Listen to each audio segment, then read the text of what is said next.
Pessoal, eu vou tentar ser rápido nesse editorial aqui para que vocês possam entender alguns pontos que eu vou tratar aqui do Milei, tá? Da questão da economia lá na Argentina.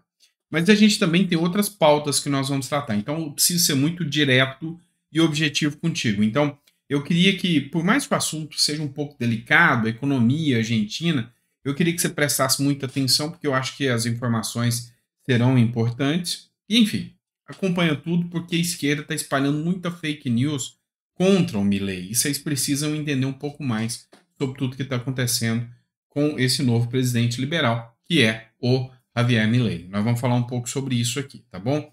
Mas antes disso, nós vamos falar do Gustavo Gaia. Pois é, corre o risco de perder o mandato, tá? Matéria do R7. PGR denuncia deputado por racismo contra ministro dos Direitos Humanos e injúria a Lula. A Procuradoria-Geral da República denunciou o deputado federal Gustavo Gaia por racismo contra o ministro dos Direitos Humanos, Silvio Almeida, e por injúria ao presidente Luiz Inácio Lula da Silva, após declarações feitas por ele durante a gravação de um podcast em junho. Se o Supremo Tribunal Federal aceitar, o parlamentar vira réu de uma ação penal. Vamos entender isso aqui um pouquinho, tá? Aconteceu no podcast Três Irmãos. Um podcast que eu conheço pessoalmente, pessoal de Araguari, pessoal incrível.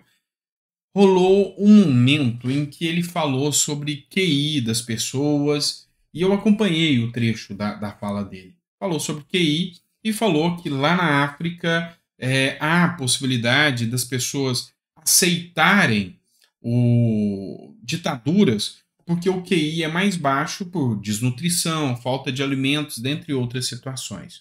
E aí aconteceu muitas denúncias dizendo que a fala dele era racista, que a fala dele contrariava ali preceitos e que ele proferia ofensas à África. E aí gerou-se uma grande discussão sobre o assunto. O fato é que ele entrou num embate com o ministro dos Direitos Humanos e entrou acabando em tecer algumas discussões ali nas redes sociais. E agora a Procuradoria-Geral da República deu entrada com essa ação, fez o pedido junto ao Supremo Tribunal Federal. Caso aceite, Gustavo Gaia poderá responder por um processo penal, né, um processo comum por crime comum. Aí, no caso, muitas pessoas me perguntaram, mas ele pode chegar a perder o mandato por causa disso? Pode sim, tá? Mas o caminho não é tão simples quanto parece. Não lembro se é o artigo 53 ou o artigo 55 da Constituição que diz ali o rol dos casos em que o deputado perderá o mandato. O artigo 53, sim, ele trata de que deputados desde a diplomação serão julgados perante o Supremo Tribunal Federal. E aí, mesmo nos crimes comuns, isso aí chama foro de prerrogativa de função ou foro privilegiado. Então, eles têm esse foro privilegiado que vai para a mão do Supremo Tribunal Federal. E aí, dentre os incisos, tem lá faltar a terça parte das sessões, faltar com decoro parlamentar e sofrer condenação criminal transitada em julgado. Então, se ele sofrer a condenação transitada em julgado, é um dos casos que faz com que ele perca o mandato. Só que aí, nesse caso, por crime comum, quem vai decidir não é o Supremo. O Supremo condena. Mas quem vai decidir se ele vai perder o mandato ou não é a mesa da casa. Ou seja, a mesa da Câmara dos Deputados depois vai ter que avaliar se ele perde o mandato ou não. Eu sei que ele tem o pior problema de todos que pode levá-lo à condenação. Ele é de direita. Ser de direita hoje é muito pior do que qualquer antecedente criminal. Isso a gente percebe. Então, assim, é uma péssima notícia. A denúncia foi feita pela Procuradoria-Geral da República. Eu não tenho dúvidas que o STF vai aceitar a denúncia e vai manter aí o processo criminal contra o Gustavo Gaia. Vamos ver o tempo que leva, né? Se fosse por corrupção ou alguma coisa assim, talvez levasse uns 10, 20 anos, o mandato terminaria. Mas como não é isso, né? Alguma das situações que a esquerda interpreta ali, provavelmente vai ser rápido, igual o caso do Daniel Silveira. Como eu disse para vocês, nós vamos falar aqui agora do Javier Milei. E eu fiz um último editorial, penúltimo, se eu não me engano, onde eu falei que tem que tomar cuidado. Pode comemorar, tudo bem, mas o Milei ainda vai enfrentar uma situação ainda mais difícil do que o Bolsonaro enfrentou. Você tem que entender que o peronismo, o kirchnerismo lá na Argentina tem muito mais tempo, está vigorando há muito mais tempo do que o petismo ainda teve aqui no Brasil. Ou seja, a esquerda na Argentina ainda é muito mais arraigada do que a esquerda aqui no Brasil.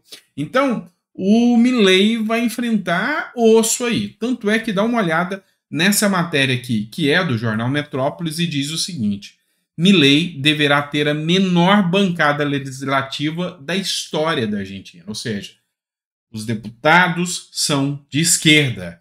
Milei está prestes a assumir a presidência argentina com a menor representação parlamentar da história do país. As negociações para buscar estabelecer a governabilidade começam imediatamente na noite de domingo, quando o economista recebeu a visita do ex-presidente Maurício Macri e da candidata derrotada no primeiro turno, Patrícia Bullrich. O Milei vai precisar muito do Macri aqui. O Macri vai ser uma peça-chave, porque o Macri já governou a Argentina, teve dificuldades por causa do esquerdismo argentino, mas conseguiu ainda conduzir muitas pautas. Então ele vai precisar muito do Macri. Pode ser que o Macri seja nomeado aí em algum dos ministérios do Milei. Não sei. Sei que Milei vai enfrentar uma mídia raivosa de esquerda e um congresso raivoso de esquerda, e o judiciário lá não é diferente do judiciário daqui. Mas o que está acontecendo com o Milei? Uma série de fake news. Uma série de fake news espalhadas pela esquerda. Que Milei é o bicho papão, que ele é maluco, que ele fala com cachorro, que mais não sei o quê. Tudo isso para passar a figura de um cara maluco. Mas não é bem assim. E aí nós vamos recorrer, sim, a uma matéria da Globo. Por incrível que pareça, essa matéria da Globo tem pontos importantes. Javier Milei, quem é e quais são as propostas do presidente eleito na Argentina. Economista ultraliberal que ficou famoso na TV, chega ao poder com um discurso antipolítica e propostas radicais, como fechar o Banco Central e dolarizar a economia. Esses são dois pontos que nós precisamos discutir dessa matéria aqui primeiro. Esses são os dois pontos mais discutidos do Milei. Fechar o Banco Central. Como que a Argentina vai conseguir ter um controle fechando o Banco Central? Pois é, o Milei aposta nessa ideia. E mesmo liberais da direita falam que ali ele passou do ponto. Ó, exagerou. Fechar o Banco Central não é boa medida. A boa medida seria tornar o Banco Central independente. Aqui o que a gente percebe é que o Milei talvez ele queira fazer uma proposta na qual deixe a economia de mercado assumir. É muito arriscado. Então, talvez Milei repense esse ponto, mas é muito arriscado. Dolarizar a Argentina. Tem uma fake news da esquerda que circula que a Argentina já tentou dolarizar uma vez e não deu certo. Tá errado, isso é mentira. A Argentina nunca tentou dolarizar. O que aconteceu na Argentina foi tentar equiparar, e o Brasil já fez isso com o real. Fazer uma moeda que tenha o mesmo peso e o mesmo valor do dólar. Só que as medidas políticas que são feitas dentro do país é que vão estabelecer se o dólar vai ficar do mesmo jeito ou se vai descer. É assim que a gente vai saber o preço do dólar. Então não adianta. Igual o real já bateu pau a pau. R$1, $1. Hoje, você está vendo aí, bateu 4,85 hoje o valor do dólar. Então não é a mesma coisa. E essa medida está sendo uma aposta interessante. Tem países como o Uruguai, por exemplo, que estão aceitando até criptomoeda. Não importa, você tem alguma coisa de valor que quer negociar, não vai ser o governo que vai meter o bedelho aqui, não. Eu quero que você traga riqueza para dentro do país. E nessa aposta, o Milei vai bem. Mas olha só, alguns pontos que você precisa entender que eu apoio 99,9% Milei, na economia principalmente. Primeiro, eliminar gastos improdutivos do Estado e diminuir o tamanho do Estado. Meu Deus, o cara quer mudar de 16 ou 17 ministérios para 6 ou 7. Eu teria que aplaudir de pé. Quem dera se no Brasil se mantivesse isso. Então, o gasto da Argentina, os gastos públicos, foi o que destruiu a economia argentina. Só que para tirar ministério, o que o Milei vai enfrentar? Vai enfrentar uma série de parasitas do governo que estão dentro desses ministérios, mamando aí nas tetas do governo e sugando aí todo o sangue da Argentina. Vai ter grande trabalho, mas a medida é excepcional, eu assino embaixo. Cortar gasto com aposentadorias e pensões, visando um sistema de capitalização privado. É a reforma da Previdência do Guedes, que teve que ser feita aqui no Brasil, senão já teria quebrado há muito tempo o sistema de Previdência. Olha só, privatizar empresas públicas deficitárias. Eu vou além. Na minha visão, ele aqui foi até muito moderado. Ó, vamos privatizar as que estiverem deficitárias. Na minha visão, privatiza é tudo. Na minha visão, tira a empresa das costas do Estado. Se deixa para o Estado é ineficiente, o Estado põe um monte de cupincha ali para ficar fazendo papel de sanguessuga nas empresas. Então, privatizar a empresa deficitária, muito ponderada essa postura, ele é um liberal e está bem acertado. Retirar imediatamente todas as restrições cambiárias que limitam as compras de dólares pelos argentinos. Hoje, o governo argentino tem medo de que o mercado se dolarize, e é por isso que chegou nessa inflação absurda. Ele não, eu acredito que ele vai tomar uma postura mais ou menos igual a do Uruguai. Vamos lá, você quer negociar comigo? Ok, o que você quer trocar? Não, eu tenho aqui, eu vendo produtos, eu vendo queijo argentino, vinho argentino. Eu quero vender para você, Sandro. Tudo bem, você aceita comprar em criptomoeda? Topo. Ele não vai dar palpite. É a empresa que está comprando e a empresa que está vendendo que importa. Vocês entenderam? Ele vai gerar riqueza para dentro do país. Então, medida perfeita. Eu assino embaixo. Eliminar o Banco Central e promover a dolarização da economia. Aqui é o ponto do Banco Central, tá? Isso aqui é o único ponto aqui que eu sou receioso, mas eu estou pagando para ver.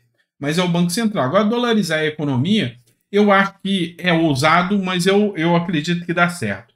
Outro que fez a mesma coisa e está bombando é o Bukele, lá em El Salvador. Acertou a mão com essa medida, tá bom? Vamos lá. Promover uma reforma tributária, sim, que elimine e diminua impostos para potencializar o desenvolvimento dos processos produtivos. Gente, eu aposto demais nessa ideia. A reforma tributária é mais do que importante. Mas até a reforma tributária ela tem que ter 2 pontos. Simplificar e reduzir impostos. Não tem nada a ver com essa reforma tributária. Até eu separei uma matéria aqui para vocês, que foi do ex-secretário da Receita Federal, que é o Everaldo Maciel. O cara é um gênio dos tributos. Olha como que ele definiu aqui no Poder 360 a reforma tributária brasileira. Montamos uma geringonça com a reforma tributária, diz Everardo Maciel. Eu ainda vou falar sobre isso aqui em um outro editorial, provavelmente isso não vai dar tempo aqui, mas é um absurdo a reforma tributária do Brasil. Bolsonaro estava certo, Bolsonaro tem razão nesse ponto aqui. E olha que eu sou tributarista, tá? Então eu atuo desde 2012 para 13, eu atuo como tributarista. Isso aqui é uma aberração, tá? Essa reforma tributária brasileira. Mas vamos lá. Concessões para exploração de recursos naturais é importante, desde que tenha uma medida plausível aqui. Promover uma reforma trabalhista que elimine as indenizações, substituindo-as por um sistema de seguro-desemprego.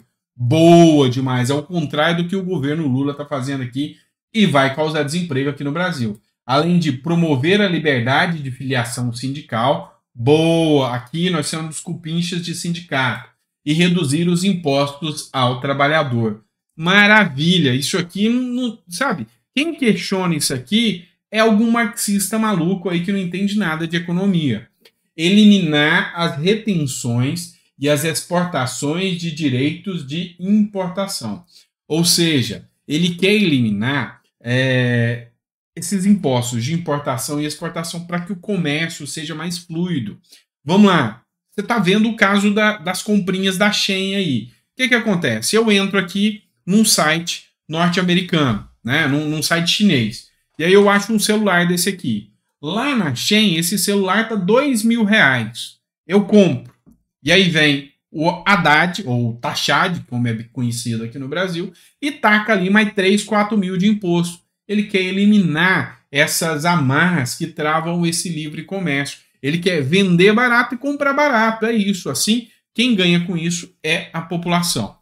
Eliminar as retenções de exportações e direito de importação, é o que eu falei agora. Na saúde, educação e tecnologia, medidas boas, implementar soluções tecnológicas como a telemedicina e receita eletrônica. Cara, isso é importante demais. Imagina, meu irmão, você tá aí com uma dor de garganta. O que você faz? Vai ter que ir pro SUS. Chega no SUS, aquela fila gigantesca, aquele atendente mal-humorado, aquele sol escaldante. Para quê? Para no final das contas o cara falar, não, toma uma amoxicilina e vai embora. Ou seja, você está aqui com o seu smartphone, tem médicos numa central que sabe, os custos são reduzidos, onde você vai atender o cara e falar, o que você tem? Ah, eu tenho tal problema. É igual eu tô aqui, e eu sei que é de estresse, eu tô com bolinhas no corpo, foi de estresse pelo susto que eu tomei da minha filha. Eu falaria para o médico, falar aqui, ó, como que tá a situação aqui, ó. Isso aqui é estresse, é susto. Ela me receitaria o remédio. Já acontece isso na Unimed, acontece isso nos outros planos de saúde, por que não no SUS ou no sistema de saúde deles? Mandou muito bem. Proteger as crianças desde a sua concepção, ou seja, anti-aborto, parabéns. Criar um sistema de voucher e de cheques educativos. Você vai poder escolher a escola que seu filho vai. E, olha, o sistema de voucher, o que é o sistema de voucher? Ele elimina essas amarras. O que aqui no Brasil eles querem? Escola pública é escola pública, escola privada é para quem tem condição de pagar. Ponto. Só que a qualidade da escola pública aqui no Brasil é horrível. É horrível. Eu sei porque eu estudei a vida inteira em escola pública e eu sei que para você sair do sistema é complicado demais. Enquanto que as escolas particulares tá com uma nota boa do quesito educação. Com voucher, você que é pai de família vai ter condição de pegar o seu filho e matricular numa escola privada. Ou seja, eu elimino aí o apartheid educacional. Também apoio demais essa medida aí. E se você não concordar, é até bom que você coloque aqui, ó. Eliminar a obrigatoriedade de educação sexual integral em todos os níveis. Você vê o que o esquerdismo faz aí, né? Inclusive nas nossas universidades. A história do cavalinho tarado, você viu, né? E investir na manutenção do sistema energético atual, mas também promover novas fontes de energias renováveis e limpas, solar, eólica, hidrogênio verde. Ele quer promover energia limpa. Cara, se você colocar painel solar na sua casa e conseguir gerar a sua própria energia, você não tem que pagar nada para o Estado para isso. Aqui no Brasil eles mamam em tudo, eles secam tudo. E lá na Argentina também. Ou seja, o cara quer reduzir imposto. Então, não tem nem como falar que as medidas do cara são ruins, não é? Deu para entender o porquê que eu sou liberal e eu aposto nessas pautas? É simples assim. Vamos lá. Mas você tem que entender o seguinte, não vai ser fácil para o Milei. Por que não vai ser fácil? Eles vão fazer de tudo para atrapalhar a vida dele. Quer um exemplo clássico? Aqui olha essa matéria do antagonista. Renúncia de Massa seria irresponsável. Segundo a imprensa argentina, o ministro da Economia, que foi o Sérgio Massa, que concorreu como presidente, cogita deixar o cargo antes da posse do presidente eleito. Ou seja, ele quer simplesmente abandonar tudo e falar, foda-se, deixa para lá. E deixar o Milei sem poder fazer nada. O presidente que o Fernandes não vai ter ministro da Economia, não vai dar tempo de colocar outro. E aí, uma coisa que já está caótica fica mais caótica ainda. E aí, isso aqui é a prova viva de que a esquerda, não só a Argentina, o Lula e todos os esquerdistas da região vão infernizar o Milei como se não houvesse amanhã, igual fizeram com o Bolsonaro. Mas, e o mercado? O que o mercado vê do Milei? Vê isso aqui, ó. Matéria do E-Investidor, do Estadão, viu? Ações argentinas disparam em Nova York após eleição de Milei. Vale a pena investir. Ou seja, aqui é uma pergunta, mas o próprio investidor aqui fala que vale a pena investir. Ou seja, novos rumos, novas esperanças, novas medidas, novos ares sendo veiculados no campo ali argentino, mas não vai ser fácil. Não vai ser fácil. Vai ter muita fake news, tá? E essas fake news vão acontecer aqui no Brasil também. Vão tentar empurrar que a economia argentina vai estar péssima, mesmo que Milei esteja fazendo um bom trabalho. Por quê? Porque lá vai ser reflexo daqui. O discurso vai ser óbvio. Olha o que a Argentina era com a esquerda. Agora a Argentina está recuperando. E aí, é lógico que o Lula não vai deixar essa informação chegar até você. É por isso que a gente vai ter que divulgar o máximo, tá certo? Se você gostou dessa aula de economia aqui, dá um like, curte, compartilha, manda para mais pessoas. Eu sei que o brasileiro não gosta muito de conversar sobre economia, mas é preciso, é urgente. E eu sei que as coisas vão começar a mudar a partir de então. Combinado? Grande abraço, pessoal. Fica com Deus. Vejo vocês no próximo editorial. Beijo.